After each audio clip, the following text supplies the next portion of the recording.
Hi guys, welcome back to Guruji Uttarakhandi and Vidashri learning classes में आपका स्वागत है। तो गाइज, अगर आप यहाँ पे डीएलएड की प्रिपरेशन कर रहे हैं या फिर करना चाहते हैं तो आज ही डाउनलोड कीजिए Vidashri learning app from Google Play Store. वहाँ पे आपको इसके और भी डेमो वीडियोस देखने को मिल जाएंगे। वहाँ पे हर सब्जेक्ट्स के आप डेमो वीडियोस देख सकते हैं। अगर आपको ये डेमो वीडियोस पसंद आते हैं तो आप इसी ऐप के थ्रू, जिसका नाम है विदाश्री लर्निंग ऐप, इस ऐप के थ्रू हमारे इस कोर्स को परचेज भी कर सकते हैं। ठीक है, तो यहाँ पे संख्यात्मक योग्यता में हम बात कर रहे हैं इंपॉर्टेंट एमसीक्यूज की, और आपको सामने एक एमसीक्यू दिख रहा होगा और ये किस तरह का एमसीक्यू है आप देख सकते हैं। यदि रूट के अंदर, स्क्वायर रूट के अंदर, ठीक है ध्यान दीजिएगा, स्क्वायर रूट के अंदर क्या है आपका 1 प्लस फिर से स्क्वायर रूट है और उसके अंदर x है, इज इक्वल्स टू 3, यानी आपको इसकी वैल्यू दे दी है कि इसकी वैल्यू 3 के इक्वल आ रही है तो x का मान होगा। तो x का मान क्या होगा, तो इसके लिए ना आपको इसे सॉल्व करने की बिल्कुल भी जरूरत नहीं है। करेक्ट, यानी आप स्क्वायरिंग बोथ साइड करेंगे, दो तरीके से आप सॉल्व कर सकते हैं। एक तरीका आप स्क्वायरिंग बोथ साइड करेंगे तो यहाँ से रूट हटेगा, यहाँ पे हो जाएगा 1 plus root x is equals to 9। Correct, फिर यहाँ पे रूट एक्स कितना निकल के आएगा 9 माइनस 1, क्योंकि यहाँ पे 1 प्लस में तो ये 8 निकल के आएगा। फिर से आप स्क्वायरिंग बोथ साइड करेंगे क्योंकि रूट एक्स की वैल्यू 8 के इक्वल है, फिर से स्क्वायरिंग बोथ साइड करेंगे तो आपका क्या हो जाएगा, रूट एक्स का जब स्क्वायर करेंगे तो x आ जाएगा और 8 का स्क्वायर हो जाएगा 64। तो आपका आंसर एक तो इस तरीके से आ जाएगा 64। दूसरा आप क्या कर सकते हैं, यहाँ पे आप ऑप्शन को डाल करके आंसर निकाल सकते हैं। कैसे निकाल सकते हैं, अगर आप x की जगह 2 रखते हैं, मान लीजिए आपको नहीं पता कि कौन सा ऑप्शन सही होगा, तो आप पहले ऑप्शन 2 रखते हैं तो रूट 2। अब रूट 2 तो आगे सॉल्व नहीं होगा, 2 की पावर 1/2 आगे आप सॉल्व नहीं कर सकते, तो यानी ऑप्शन 1 को रख के कोई फायदा नहीं है। और अगर आप b की जगह अगर आप x की जगह 9 रखते हैं तो रूट 9 आपको पता है 3 निकल के आएगा और 3 में 1 जोड़ेंगे 4 हो जाएगा, फिर 4 का स्क्वायर रूट कितना हो जाएगा 2, बट यहाँ पे कितना है 3, तो यहाँ पे आपको ऑप्शन बी से भी बात नहीं बनने वाली है। तीसरे ऑप्शन की बात करें तो रूट के अंदर x की वैल्यू रूट में, तो ये फिर से कॉम्प्लेक्स हो जाएगा, सॉल्व नहीं होगा। तो इससे बेटर है कि आप सी वाले ऑप्शन को भी ना यूज़ करें, मतलब सी वाला ऑप्शन भी आपका नहीं यूज़ हो रहा है, यूज़ ना मतलब यूज़ क्या ना करें, बट यूज ही नहीं हो रहा है वो, क्योंकि कॉम्प्लेक्स हो जा रहा है। अब सीधे लास्ट ऑप्शन आपके पास है, ऑप्शन डी आपका राइट आंसर होगा। अगर आप x का 64 रखते हैं तो आपको पता है कि 64 का स्क्वायर रूट कितना होता है, 8 होता है। अब 8 में 1 ऐड करेंगे देन यू विल गेट 9, और 9 का आप स्क्वायर रूट निकालेंगे तो वो 3 के इक्वल ही होता है। तो आई होप गाइज आपको ये क्वेश्चन समझ में आ गया होगा। तो ओरली भी आप इस क्वेश्चन को बहुत इजीली समझ सकते हैं, किसी भी मेथड से आप ट्राई कीजिए, बट आपका आंसर आपको सेकंडों के अंदर निकालना है, और ये आपका जो क्वेश्चन है विद इन 5 सेकंड आप इसको बहुत इजीली सॉल्व कर सकते हैं। तो आपका आंसर कितना आ रहा है, ऑप्शन डी। करेक्ट, आगे बढ़ते हैं। अब आपको यहाँ पे सेकंड क्वेश्चन दिख रहा होगा। अब इस सेकंड वाले क्वेश्चन को देखिए, किसी संख्या के 200% का मान 90 है तो उसका 80% कितना होगा। तो ध्यान दीजिए, इसको आप ओरली सॉल्व कर सकते हैं।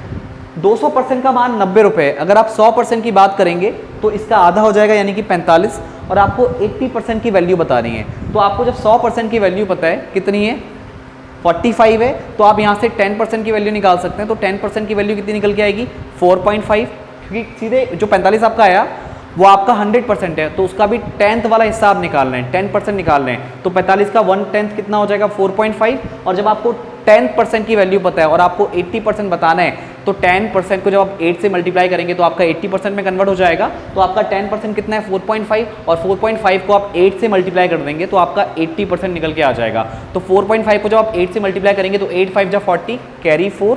अब 8 4 जा 32, 32 में कैरी 4 ऐड करेंगे 36 हो जाएगा, यानी 36.0। तो आपका कितना निकल के आया 36। तो अब 80% की बात कर रहे हैं तो 80% कितना हो जाएगा 36 हो जाएगा। तो ऑप्शन ए आपका यहाँ पे राइट आंसर हो जाएगा। तो आई होप ये ओरल प्रोसेस आपको समझ में आई होगी, वरना आप जिस तरह से मैं आपको यहाँ पे समझाने की कोशिश कर रहा हूँ उस तरह से आप यहाँ पे कैलकुलेट भी कर सकते हैं। और अगर बिल्कुल बेसिक करना है, नहीं समझ में आ रहा है, तो नॉर्मली क्या करो, ये 2% का यहाँ पे x है, मतलब 2% किसी संख्या का 2% आपका 90 है, तो यहाँ पे x वगैरह लेट करके आप यहाँ पे इजीली निकाल सकते हैं। तो जो प्रोसेस आपको समझ में आए उस प्रोसेस से आप सॉल्व कीजिए, बट एक चीज़ का ध्यान रखिए कि आपका जो क्वेश्चन है वो आपको कम से कम टाइम में करना है। तो जिस टाइम में आपको फ़ायदा हो रहा है, जिस टाइम में आपको लगता है कि आपका बिल्कुल सटीक टाइम है, इससे ज़्यादा इसमें टाइम नहीं लगना चाहिए, तो आप अपने हिसाब से इस क्वेश्चन को सॉल्व कर सकते हैं। तो आई होप कि आपको ये ओरल प्रोसेस समझ में आया होगा।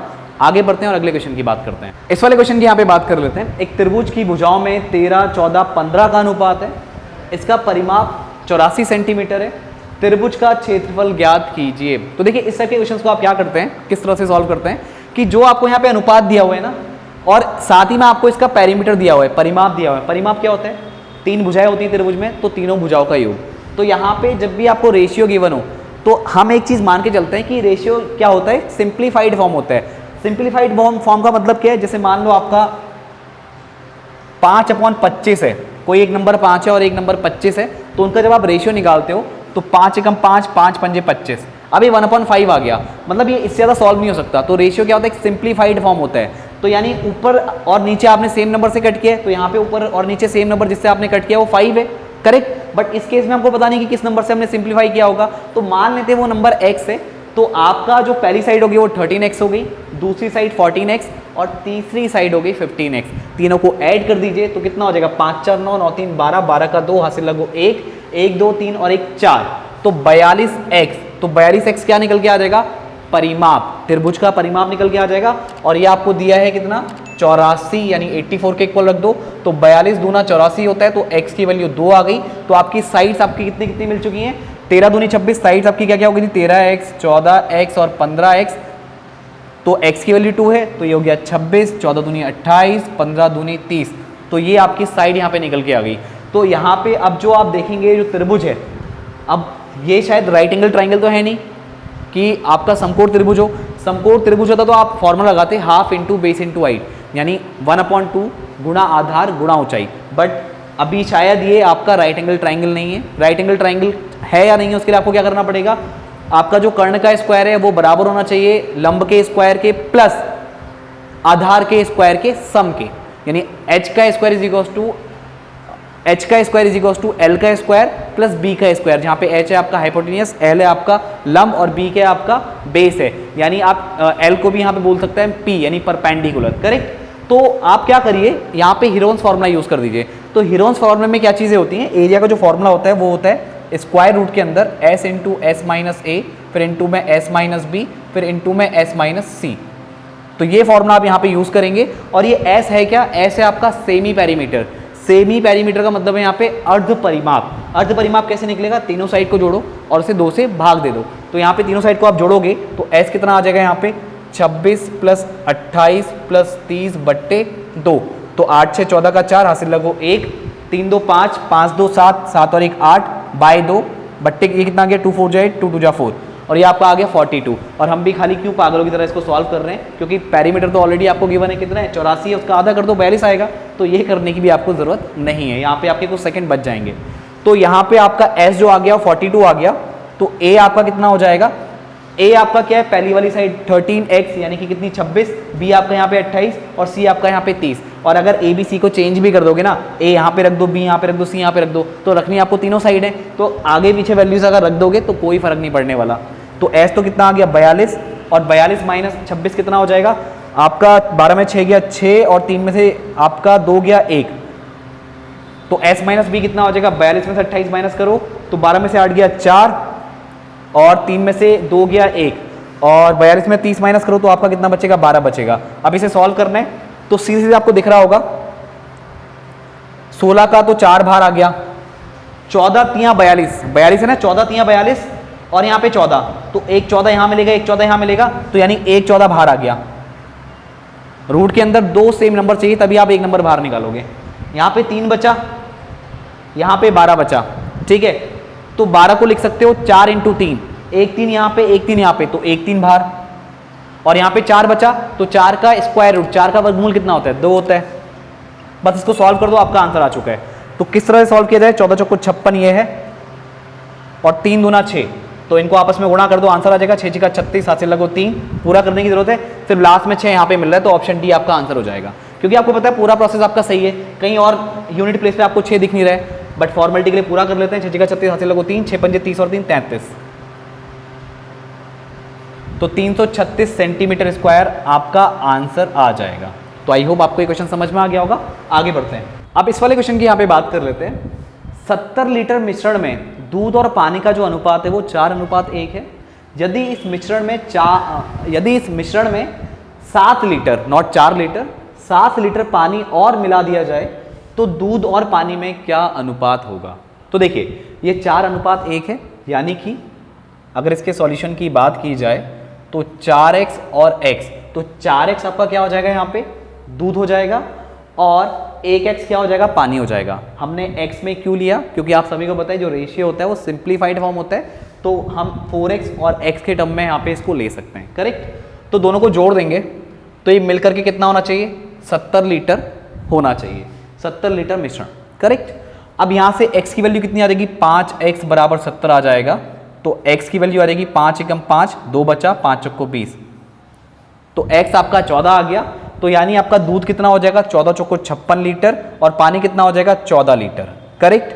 अब उसने बोला है कि इसमें 7 लीटर पानी और मिला दिया जाए तो दूध और पानी का क्या अनुपात होगा, तो दूध ऊपर रहेगा पानी नीचे रहेगा, मतलब अनुपात जब आप निकालेंगे उसकी बात कर रहा हूँ, ऐसा नहीं होगा कि दूध ऊपर और पानी नीचे दिखेगा आपको मिश्रण में, ऐसा नहीं कह रहा हूँ, ठीक है, ध्यान दीजिएगा। तो आपका 56 लीटर तो दूध है, 56 लीटर दूध हो गया, 14 ऑलरेडी पहले इसमें पानी था 14 लीटर, 7 लीटर और बढ़ा दिया, तो 56 तो आपका ऊपर एज इट इज रहेगा और नीचे आपका आ जाएगा 21। अब आप इसको कट कर लीजिए, 7 8 जा 56, 7 3 जा 21, तो नया जो अनुपात आएगा वो 8:3 होगा। तो आई होप आपको ये क्वेश्चन समझ में आ गया होगा, ऑप्शन बी इसका सही आंसर हो जाएगा। तो इस तरह से आप ऐसे क्वेश्चंस को भी बहुत इजीली सॉल्व कर सकते हैं। आगे बढ़ते हैं, अब इस वाले क्वेश्चन को यहाँ पे देख लीजिए, ये भी बहुत इंपॉर्टेंट क्वेश्चन है। दी गई भुजाओं की मापों में किस माप से त्रिभुज संभव है। तो देखिए आपको कुछ ऑप्शन दिए हुए हैं, आपको इनमें से बताने की कौन सा आंसर यहाँ पे सही होगा। तो एक चीज ध्यान रखिएगा, अगर आप त्रिभुज का डायमेंशन चेक करना चाहते हैं कि वो त्रिभुज पॉसिबल है या नहीं है, तो उसकी अगर आपको डायमेंशन चेक करनी है तो आपको क्या चेक करना होगा कि त्रिभुज की किन्हीं भी दो भुजाओं का योग तीसरी भुजा से बड़ा होना चाहिए, और त्रिभुज की किन्हीं दो भुजाओं का जो डिफरेंस है वो तीसरी से कम होना चाहिए, करेक्ट। तो हम एक ही के थ्रू यहाँ पे आंसर कर सकते हैं। तो अगर हम वाला कॉन्सेप्ट लेके चलें कि त्रिभुज की किन्हीं दो भुजाओं का योग तीसरी से ज्यादा होना चाहिए, तो देखिए अगर हम 3 2 को जोड़ें तो 5 के इक्वल आ रहा है, बल्कि इसको जोड़ करके 5 से बड़ा आना चाहिए था।